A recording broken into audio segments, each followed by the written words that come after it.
Imagine sitting at a family dinner, the kind where laughter should fill the air, where love is meant to bind everyone together.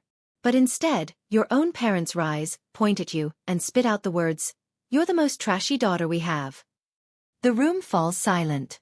Everyone's eyes burn into you. And in that moment, you decide. You won't sit quietly anymore. You stand up, ready to shatter the image they've painted, ready to tell the truth that no one expected. The night was supposed to be ordinary. My cousin had just gotten engaged, and the entire family had gathered at the grand hall my uncle rented for the celebration. Crystal chandeliers glowed overhead, and waiters floated around with trays of appetizers, their polished shoes clicking softly against the marble floor. To everyone else, it was a night of joy, but for me, it felt like I had stepped into a courtroom where I was the defendant. I should have seen it coming. For months, my parents had been cold toward me. Sharp glances, whispered conversations, and those heavy silences that cut deeper than words. Still, nothing prepared me for what happened that evening. It started subtly. My mother looked across the long dining table, her eyes narrowing as if she'd been waiting for her chance. My father cleared his throat, a sign I knew too well. He only did that when he wanted attention, when he was about to make a statement that couldn't be ignored. And then, without warning, his voice boomed across the room. "Tonight," he said, pausing dramatically, "we celebrate one daughter's pride, and we confront another daughter's shame." The forks clattered against plates. My chest tightened. I knew exactly who he meant. My mother leaned forward, her expression dripping with disdain. "You're the most trashy daughter we have," she spat, her words sharp enough to slice the silence in half. "Look at you, your choices, your life, the way you embarrass us. Everyone sees it. Everyone knows it." The room froze. My relatives exchanged uncomfortable glances, some pretending to sip water just to avoid my gaze. My aunt clutched her pearls as if the scandal might leap across the table and land on her.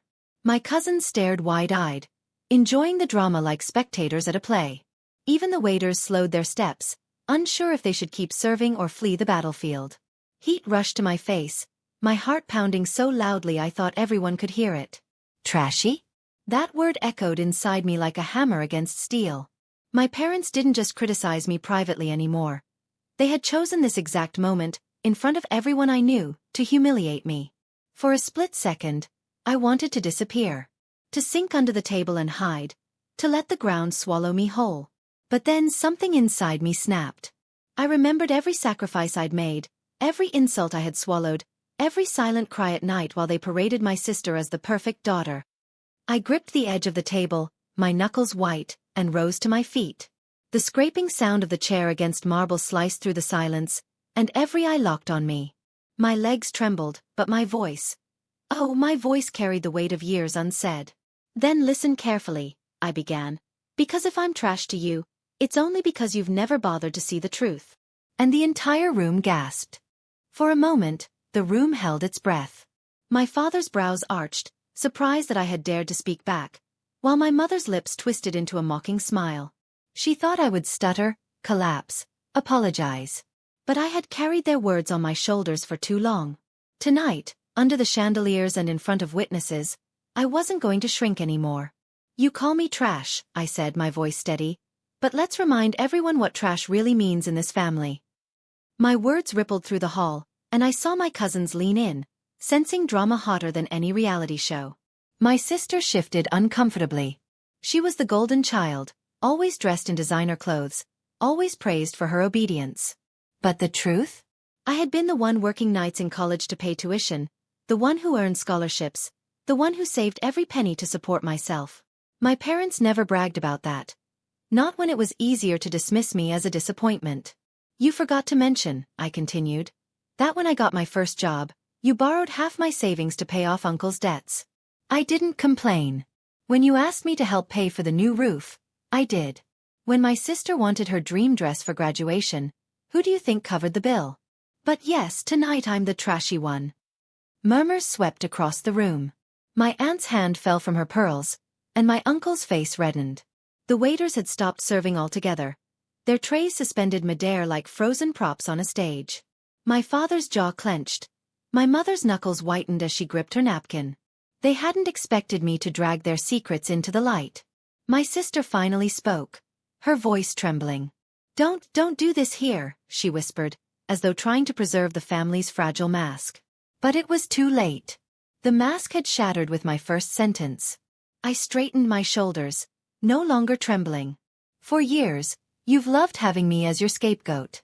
You parade me as the mistake so I pointed at my sister, can shine brighter. You think humiliating me keeps your reputation clean. But here's the truth. I built myself from nothing while you drained me dry. Gasps echoed around the hall. A cousin muttered, I never knew, while another leaned closer to whisper, she's right. I remember. I took a slow breath, letting the silence settle before delivering the final blow. And since we're airing dirty laundry, let's not forget, this very hall we're standing in tonight? The deposit was paid with my paycheck. So if I'm trash, then I guess your celebration tonight was built on trash too. The crowd erupted. Some laughed nervously, others gawked in disbelief. My father's face turned crimson. My mother's lips trembled, but no words came out. For once, they had no script, no weapon sharper than the truth I had just unleashed. And I wasn't finished yet. The silence that followed was heavier than stone. My parents sat frozen, like statues cracking under the weight of truth. My sister's eyes darted around the room, searching for someone, anyone, to shield her from the storm unraveling in front of her. But no one moved. Every relative, every guest, was hooked. The golden daughter's crown was tilting, and for once, I was the one holding it in my hands. You think perfection hides behind silk dresses and rehearsed smiles? I asked, my voice slicing through the stillness. You've all praised her for being the obedient daughter, the shining star. But how many of you knew that when she failed her first year in college, I was the one who wrote her essays, covered her fees, and begged professors for mercy on her behalf? My sister gasped, her hand flying to her mouth. Stop lying, she cried, her voice cracking. But a cousin snorted softly. I remember that year, he whispered loudly enough for others to hear. She almost dropped out. The illusion was crumbling. My sister's perfectly painted image, upheld by my parents and fed to the family for years, was unraveling thread by thread. My mother opened her mouth to defend her, but I cut her off. Oh, don't look so shocked, Mother. You knew it too. But instead of admitting it, you let me shoulder the blame. You let me be the shadow so she could be your light. You sacrificed me to protect your golden child's shine. And you dare call me trash. Gasps spread like wildfire. A few relatives shifted uncomfortably, their loyalties wavering. The whispers turned louder, weaving through the hall like sparks leaping from dry wood. The family's carefully built storybook image was collapsing, and I was tearing out the pages myself. My father finally slammed his palm on the table, the sound jolting everyone. Enough, he roared, his face a storm of fury. You will not disrespect this family in public. I leaned forward, my voice sharp but calm. Respect? You think this is about respect? Respect is earned, not demanded. You stripped me of respect long before tonight. You used me, bled me dry, and then had the audacity to call me trash in front of everyone. Well, congratulations. You've just shown them who you truly are. The hall buzzed louder. Some of my aunts nodded faintly, others avoided eye contact. A few cousins even smirked, clearly enjoying the show. For once, the untouchable image of my parents, the righteous, flawless couple, was being shattered in front of the entire clan. My sister's voice broke through, trembling. You don't understand. They did what they thought was best. I turned to her, my eyes narrowing. No. They did what was easiest. And it was easiest to let me drown so you could float. But tonight, the drowning ends. Tonight I rise. And if my truth destroys your illusion, so be it. The room erupted in whispers again, louder this time, more daring. The golden illusion had cracked. And now, everyone wanted to see what else would break. The tension in the hall reached its peak, like a storm cloud ready to burst. My father's face was crimson, his veins visible along his temple, while my mother gripped her chair so tightly her knuckles turned pale. They weren't just angry, they were terrified. Terrified that their carefully constructed kingdom of lies, favoritism, and false pride was being torn apart in front of their loyal audience. You ungrateful child, my father thundered, his voice echoing through the chandeliers. After everything we've done for you, this is how you repay us? By humiliating your parents. I stood taller, my voice calm but cutting. Everything you've done for me? You mean the endless criticism, the name-calling, the way you paraded my failures and hid my sacrifices? Tell me, Father, was it for me, or was it for your reputation? Because from where I stand, you cared more about saving face than saving your own daughter. My mother finally spoke, her voice shrill with desperation. Enough of this nonsense. You've always been difficult, always rebellious.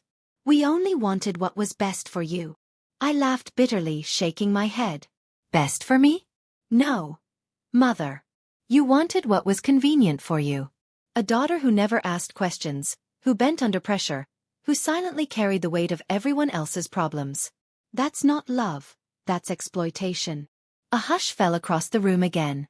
Every guest could feel the sting of my words, because deep down, many of them recognized the truth. They had seen glimpses of it over the years but chose to ignore it. Now, with every sentence I spoke, the curtain was being pulled back. My sister stood abruptly, tears streaming down her face. Please stop. You're tearing the family apart. I turned to her, locking eyes. No. I'm not tearing the family apart. I'm exposing the cracks that were always there. You just didn't want anyone to see them. The room buzzed with whispers, some siding with me, others too shocked to form opinions. My uncle muttered to my aunt, "She's right, you know. They always treated her differently." My aunt pursed her lips, nodding slowly, guilt flickering across her face. My father slammed his fist onto the table again, making glasses tremble. You dare disgrace me like this? Under my roof. That was the final straw. I leaned in, my voice low but sharp as a blade. Correction. This isn't your roof tonight. Remember the deposit? The paycheck that booked this hall? This celebration, your pride and joy, was made possible by the trash you so despise. Gasps filled the air once more. My mother's face drained of color. My father opened his mouth to retaliate, but no sound came out. They were cornered, their power slipping like sand through their fingers. For the first time in my life, I saw fear in their eyes. Not fear of me, but fear of the truth, fear of losing the image they had spent years crafting.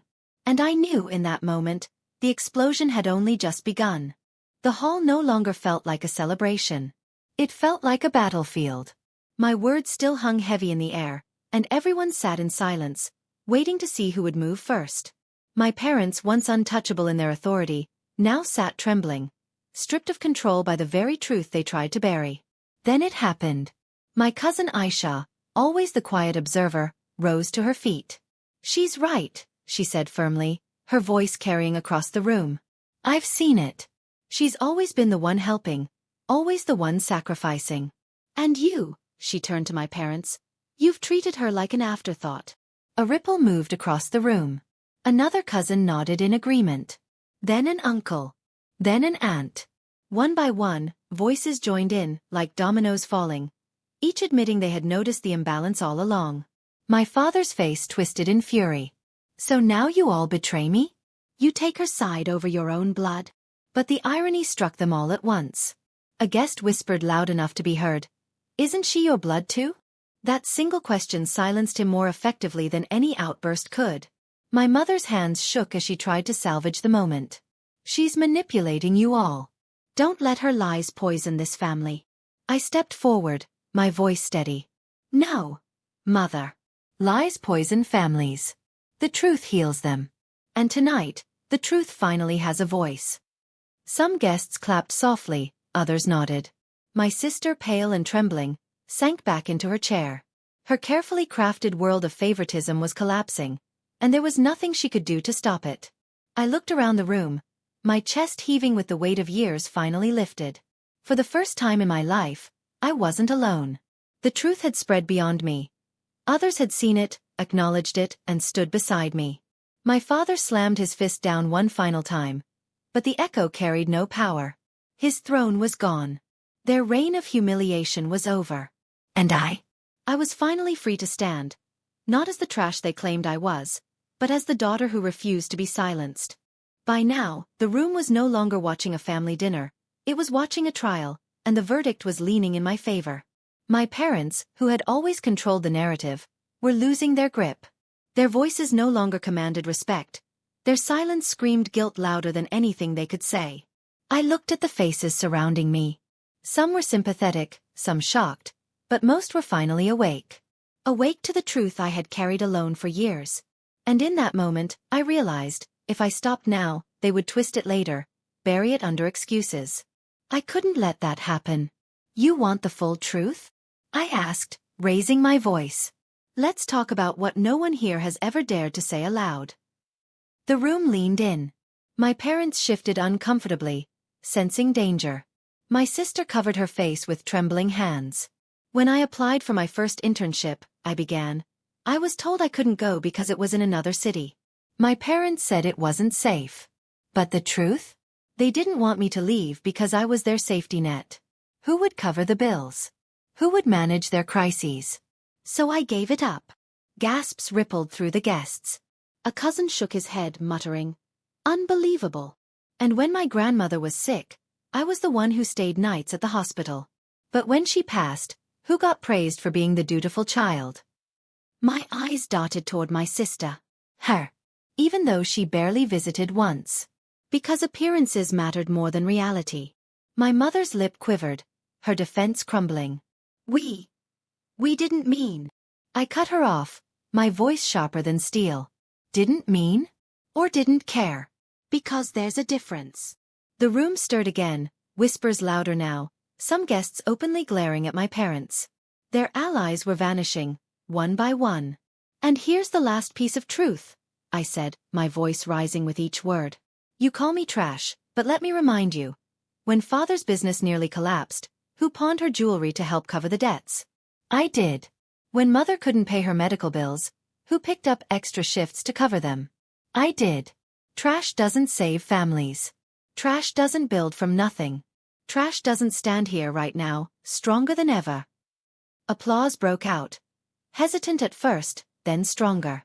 Some clapped softly out of respect, others loudly, with conviction. My parents looked stunned, drowning in a sea of truth they could no longer deny. My father's voice finally cracked, no longer thunderous but brittle. We only wanted. His words trailed off into nothing. For the first time, he couldn't finish a sentence. I took a deep breath, letting my shoulders relax. What you wanted was control. But what I wanted, what I deserved, was love. Tonight, I see clearly. And tonight, everyone else does too. The applause grew louder, echoing against the marble walls like justice itself. And in that thunder of claps and whispers, I knew. This was the end of their reign and the beginning of mine. The applause still rang in my ears, a thunderous wave that drowned out years of silence. My parents sat slumped in their seats, their once commanding presence reduced to shadows. The people who had ruled my life with fear, shame, and control now looked like fragile figures stripped of their crowns. For years, I had dreamed of this moment. Not to destroy them but to be seen. To be heard. And tonight, in front of every person who had ever believed their lies, I was no longer invisible. I stood tall, the weight that had pressed on my chest for years finally lifting. This, I said, sweeping my gaze across the hall, isn't about revenge. It's about truth. You all watched them belittle me, ignore me, and cast me aside. Some of you whispered about it behind closed doors, but none of you ever spoke up. And I don't blame you. Fear is powerful. But tonight the fear ends. Guests shifted in their seats, ashamed but listening. My words weren't just for my parents anymore. They were for every person who had stayed silent while I suffered. My sister sobbed quietly, mascara streaking down her face. For the first time, she looked less like the golden child and more like a girl trapped in the very web my parents had spun. She whispered, "I'm sorry." But her voice was too faint, too late. I looked at her, not with hatred but with pity. "You don't need to apologize to me," I said softly. "You need to find yourself outside of their shadow. Because one day they'll turn on you too." My father's head dropped into his hands, his shoulders shaking. Not with rage this time, but with something that looked dangerously close to regret. My mother stared at me, her lips trembling, but no words came out. For once, they had nothing left to say. I took a deep breath, the chandeliers above glowing brighter, as if the universe itself bore witness. I am not trash. I am not a mistake. I am proof that strength can grow in the harshest soil. And from this night forward, I will never again let anyone, family or not, decide my worth. The hall erupted into applause once more, louder than before, a standing ovation that shook the marble floors. Relatives rose from their chairs, clapping, nodding, some even crying. For the first time, the truth had not only been spoken, it had been celebrated. I turned, my heels clicking against the floor as I walked toward the exit. Each step was liberation, each breath freer than the last. Behind me, my parents remained in silence, trapped in the ruins of the empire they had built on lies. As I pushed open the heavy doors, a cool breeze swept across my face, carrying with it the promise of something new. Outside, the night sky stretched wide and endless, stars scattered like tiny rebellions across the darkness. I smiled, knowing that tonight wasn't just the end of their story. It was the beginning of mine. And I walked away, unbroken, unstoppable, and finally free.